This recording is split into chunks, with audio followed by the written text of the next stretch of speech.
면접용 강의 면접 자료 10번이고 오늘 알아볼 내용은 화재 특성에 대해서 좀 알아보도록 합시다. 화재 특성. 왜 화재 특성을 잘 알아야 되냐면 환경적으로 화재의 특성이 있고 가연물 특성에 따라서 또 화재도 분류 많이 하거든. 근데 그 화재가 어떤 화재 성상을 가지고 있는지에 따라서 대처 능력은 판이하게 다르게 느껴지는 거지. 그래서 단순히 이제 우리가 건축물 형태에서 화재 위험성을 판단하는 것도 있고 그 건축물이 가지고 있는 고유의 특성 또는 가연물의 특성에 따라서 어떻게 초기 대처, 판단 등등을 잘하냐, 확대를 막을 수 있느냐가 인명피해를 최소화시키고 그리고 나아가서는 전체적인 안정성을 높이는 데 가장 많이 도움이 되거든. 그래서 화재가 이 가연물은 이런 특성을 가지고 있다. 이런 구조는 이런 특성을 가지고 있다. 이런 내용들을 좀 알았으면 하는 의미로 한번 올려봅니다. 이 자료의 출처는 소방학교 교재에서 보통 이제 이 화재 특성이 있고 대처 방안에 대해서 이제 내용이 다 있는데 그까지 다 알 필요는 별로 솔직히 없어. 왜냐하면 아직까지 이제 전문가적인 소방 공무원이 아니기 때문에 화재 특성을 제대로 파악만 해도 어느 정도 말은 뭐 너무 없진 않으니까 뭐 조금 지어내 가지고 그렇게 판단을 하면 충분히 이제 어필할 수 있는 범위지 않을까 싶어가지고 그래 보는 거니까 봅시다. 첫 번째 화재 특성에서 목조 건축물이죠. 목조 건축물은 내화 구조와 달리 우리가 연소 때 많이 배우는 것처럼 고온 단기형 엄청 빨리 이제 퍼져나가는 부분들이 있고 무염 착화가 일정 기간 유지될 수 있는 부분이고 그래서 여기 지금 특성에 보면 화염 분출면이 크고 복사 연량이 커서 접근하기 어렵다. 예방 측면에서 가장 중요한 부분이지. 그래서 인접 건물로의 연소 속도가 매우 빠르고 다량 방수나 인접 건물의 예비 방수가 필요하다. 그렇죠? 기본적으로 복사열로 저변, 비화 등등으로 이제 많이 이제 옮겨 붙을 수가 있는 거지. 목조 건축물이 인근에 있는 것만으로도 그냥 정말 많이 걱정이 되는 부분이다, 그죠? 보통 보면 이제 내화의 성격은 훨씬 더 화재로부터 강할 텐데 목조는 훨씬 더 어렵다. 만약에 있으면 특히 이제 문화재 이런 것들이 국가유산 이런 것들이 제일 걱정인 거지. 이번에 보면 방화조가 있네. 방화조는 일반적으로는 연소상 목조랑 비슷한데 방화조하고 좀 다른 방화조는 좀 화재가 확대되는 걸 조금 막긴 했었어. 그런데 그거보다는 좀 내화부자는 훨씬 낫지. 화재 초기 이후에 건축물 처마 적어서 연기가 나오기 어렵다. 그죠? 외벽과 처마 사이가 좁다. 공기 유입은 적은데 연기나 열기가 충만하기 쉽다. 건물 내는 훈수 상태다. 목조에 비하면 훨씬 더 연소가 완만하게 오랫동안 지속되는가. 그 다음에 화염 연기가 벽체 내부에 따라서 예기치 않게 전체로 확대되는 경우가 있다. 최생기 이후에는 몰탈이 방리되고 외벽의 붕괴가 쉽게 발생한다. 몰탈은 벽이기 때문에 우리 방화조라고 해서 방화벽과 좀 유사한 부분들도 없지 않아 좀 있지. 그래서 잔화가 생기기 쉽다. 이러한 방화조 건축물 화재를 진압하러 가면 붕괴 조짐이 엄청 크게 작용될 수 있는 거니까 소방관의 생명과도 직결되는 부분이다라고 볼 수 있는 거지. 그죠? 그 다음에 내화 구조의 건축물이다. 내화조는 종류들은 철근 콘크리트, 조적, 석조, 콘크리트, 블록조 등등 되게 많은데 가장 많이 쓰고 있는 형태는 철근 콘크리트. 철근 콘크리트는 단열 효과가 뛰어난 부분이 있지. 그래가지고 상대적인 저온 장기형으로 이렇게 가고 있고 지금은 3층 이상 7층 미만의 중층 내화조의 화재 방어만 기술할 거고 건축 주요 구조부는 타지 않으니까 재사용이 가능하고 기밀성 우수하고 연소는 완만하다. 초기 화재는 약하고 상대적으로 많이 약한 편이지 성장도 되게 더딘 편이고 공기가 유입되지 않은 상태에서 연기의 중성대가 확실하게 나타난다. 이런 것들은 이제 중성대만 보고도 화재의 성장 정도를 판단할 수 있는 거니까 중성대 기준점이 그죠? 높이 잡혀 있으면 화재가 작은 거고 아래쪽에 돼 있으면 화재가 많이 커진 거고 이렇게. 화점 확인도 자세를 낮추면 비교적 쉽게 발견할 수 있다. 중기가 지나면 농연 열기가 실내에 충만해서 내부 진입이 어렵고 화점 확인도 어렵게 된다. 그리고 배관, 샤프트, 계단, 덕트를 통해서 상층 연소한다. 내화조는 일반 가정집뿐만 아니고 이제 건물에서 불나면 연소 확대가 제일 걱정이거든. 확대에 대한 경우가 샤프트, 계단, 덕트, 외벽으로는 창문 이런 걸로 갈 수 있는 거니까 특히나 조심하고.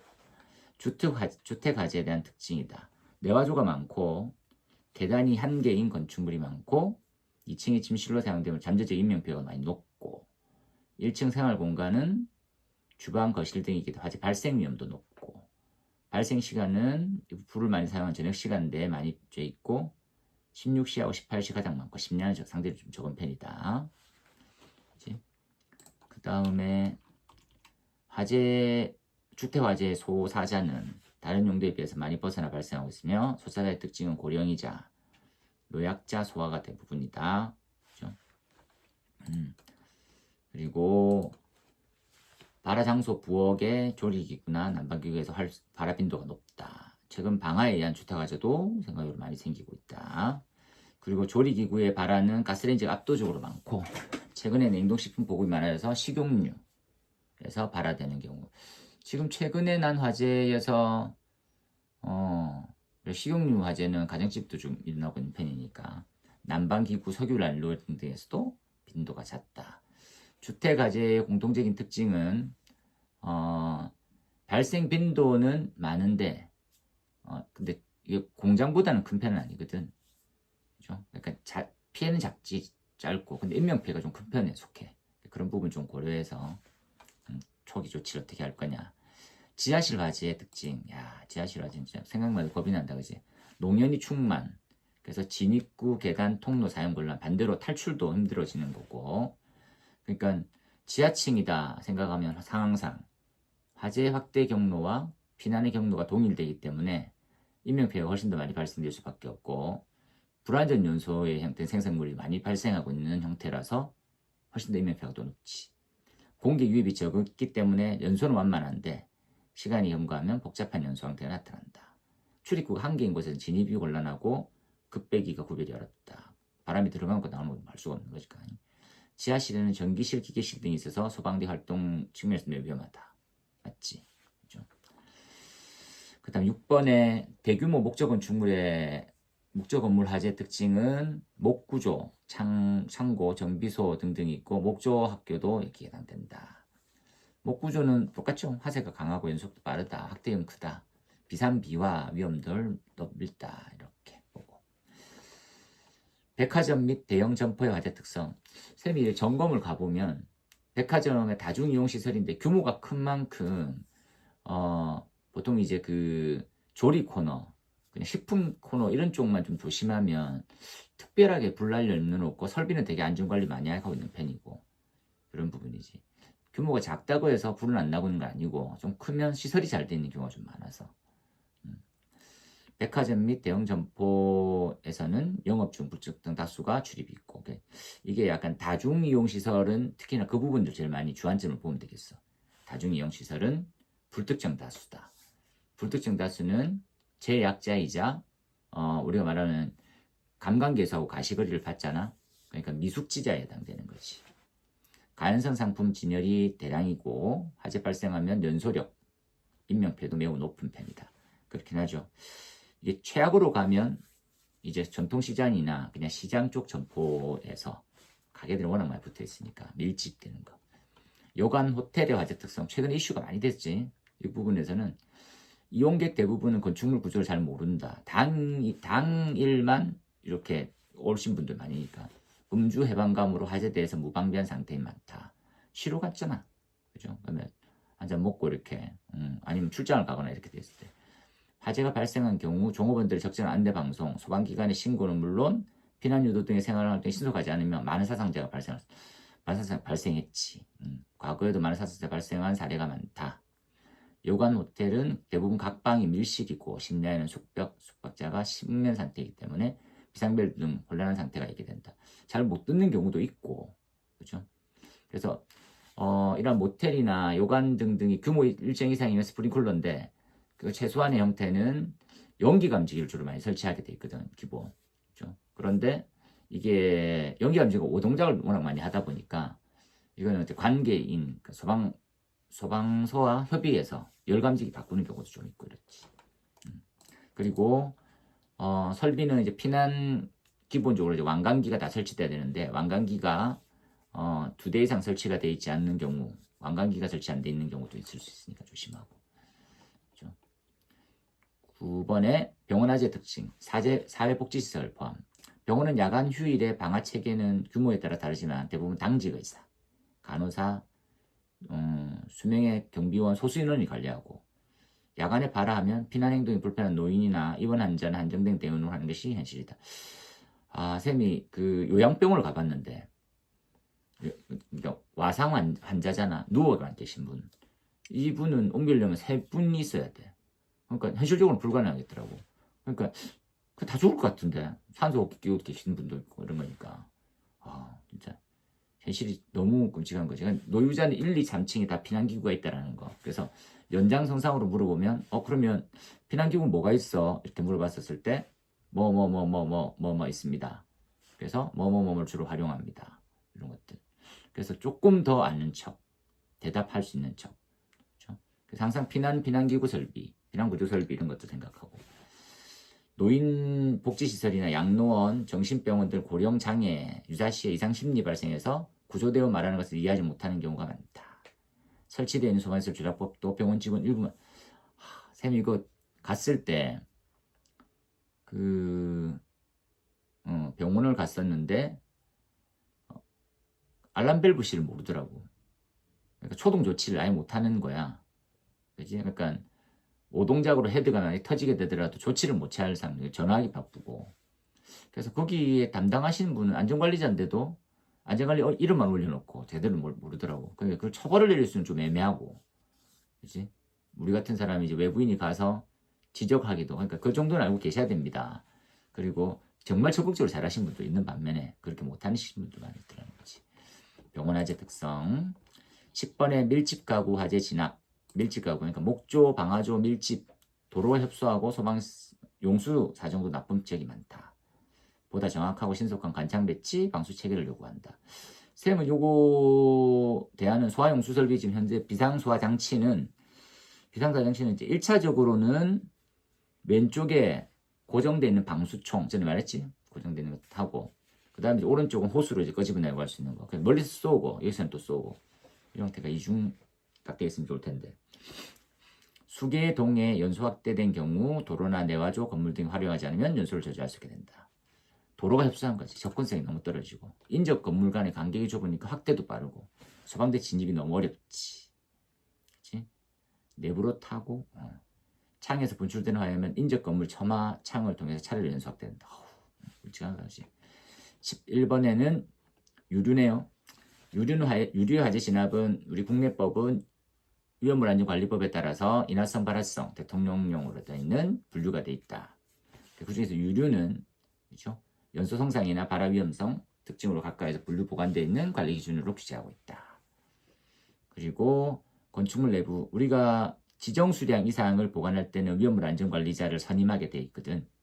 그래서 주로 취급하는 게 사료 위험물이니까 사료 위험물에 뭐 보일러 등류 등 처리한다든지 경류 있다든지 그렇죠? 그런 식에 맞춰가지고 보면 되겠고 근데 일반 건축물에 유류가 있다 하더라도 그 유류를 소화할 수 있는 시스템은 전혀 없는 거지.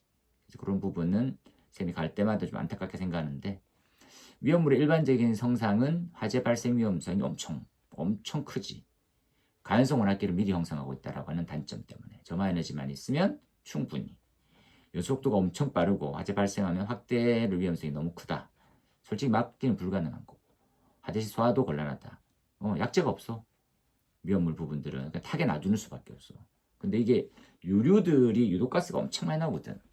그런 부분도 고려해서 12번에 가스 시설에 대한 화재 특성 가연성 가스는 누설에서 공기 중에 방출되고 가스 화재는 불꽃을 내면서 연소를 한다. 공기 중에 방출된 가연성 가스가 착화되지 않았을 때는 폭발한 게 환화가스가 돼 체류하고 있다가 가벼우면 실내 위쪽, 무거우면 바닥에 체류 착화. 위험하다 그지? 폐쇄된 장소에서 폭발한 게 내에서 환화가스에 착화되면 폭발하고 그 전마원에 착화원에 해당되는 것은 불꽃, 전기, 스파크, 정전기, 충격 불꽃 등등의 화원이 있다. 그치?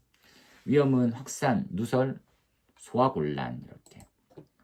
가스의 비중은 LPG를 제외하면 대부분 다 공기보다 가벼워 사선 속도가 빠르다.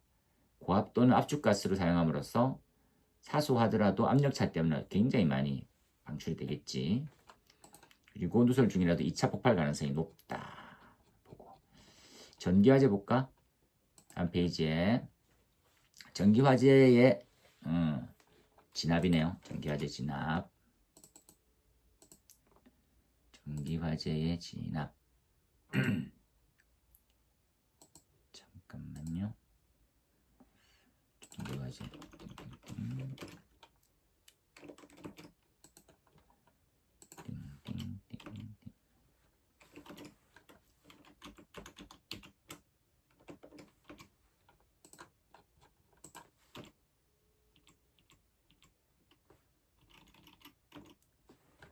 전기화재.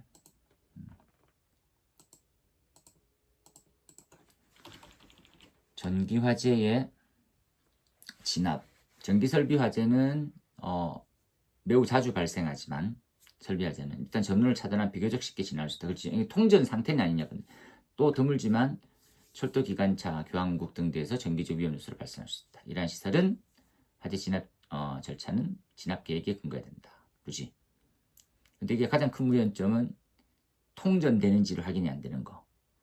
예전에 세운 화재 사례를 봤을 때 그걸 좀 이해했기 때문에 전기화재 위험성은 위험 요소를 인지 못하는 데 있어. 그렇지? 안전은 모두 대원 책임인데 유입되는 전류를 통제하기 위해서는 차단기가 열리는 것을 확인하는 것이 소방지휘자의 책임이다. 전기화재의 여러 가지 사항들에 대한 대처는 만약에 이렇게 발생됐었을 때 그런 차단기류들을 먼저 확인할 수 있는 부분들을 공부하는 게 필요하겠네. 어떤 상업용 고층 건축물에서는 승강기, 공기 취급 장비를 작동하는 데 전기가 필요하기 때문에 전체적인 건물에 일반적으로 단전해서는 안 된다. 그렇지, 환기나 이런 부분들이 좀 더 필요할 수 있으니까. 그렇죠?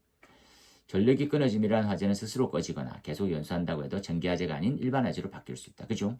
그래서 전기화재라고 하는 부분들은 전기가 통전 중에 일어나는 화재일 뿐이지 그 화재가 일반이냐 아니면 유류냐 이렇게 해서 명징하게 되어 있는 형태는 아니거든. 정밀한 전자장비하고 있을 때는 CO2나 청정 관련 약제를 해서 대상 손상이 안 나도록 하는 게 필요하겠다. 14번에 초고층 고층 건축물 화재 특성, 이건 몇 번이고 얘기하고 있는 중이니까 소방관계법령에서 정하는 고층은 11층 이상이다. 이하는 별도로 건축법상은 50층 이상 200m를 초고층, 30층 이상을 40층 이상을 준초고층, 30층 이상 고층 이렇게 나와 있는 거지.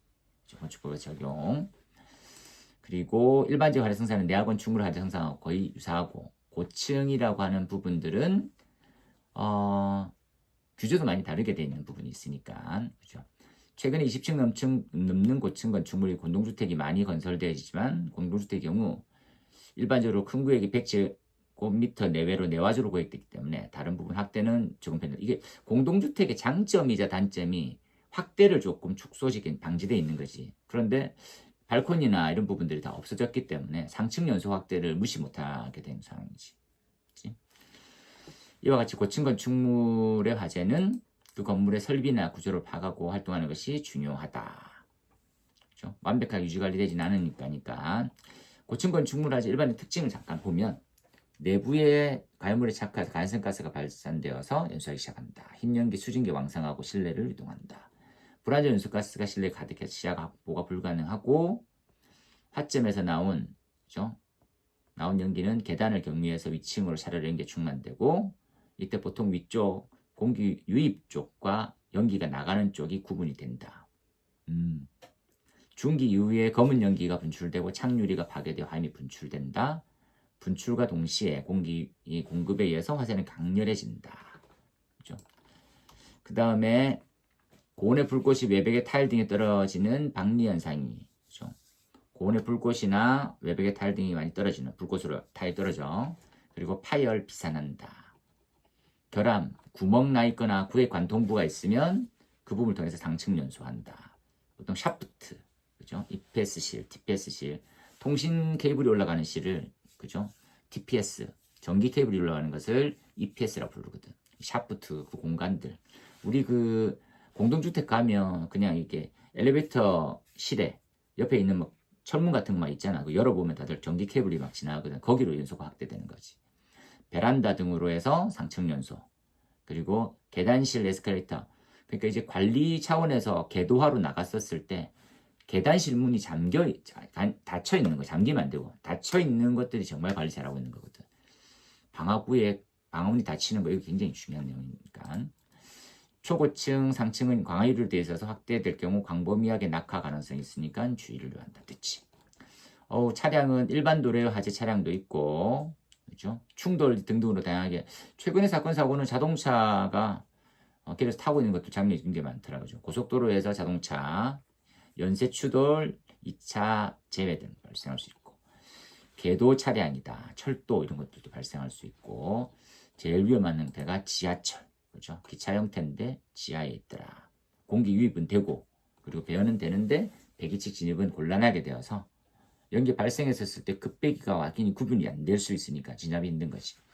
연기 발생량이 많고 터널 내에서 사고 상황을 역쪽에서 파악할 수가 없어서 화재 확인 시간도 오래 걸리고 인명피해 위험은 더 크면서 사람이 많은 곳에서는 대혼란을 이야기하지. 최근에는 이제 매뉴얼 지침이 있어가지고 그냥 에러가 뜨거나 기차에 에러가 뜨면 그냥 무정차 진행해버리거든. 바로 그냥 가는 거죠. 16번은 무한에 대한 부분, 무한항공에 항공기 대형 여객기, 화물기, 군용기 등등이 있다. 기체는 알루미늄 합금으로 구성되어 있고 많은 항공 연료를 적재하게 있어서 연소는 급격하게 발생한다. 인명피해 많이 높죠. 시가제 충돌하면 지상 건물과 연소 확대도 발생할 수 있고 대형 화재로 발생한다. 연소 방향, 연소 속도, 풍량, 풍속, 기상 상황, 지형 영향이 너무 받기 쉬운 거죠. 그래서 단시간 외부 알루미늄 자체가 800도를 잘 못 넘기거든. 알루미늄 합금 자체가. 그죠? 그래서 열에 엄청 취약하지.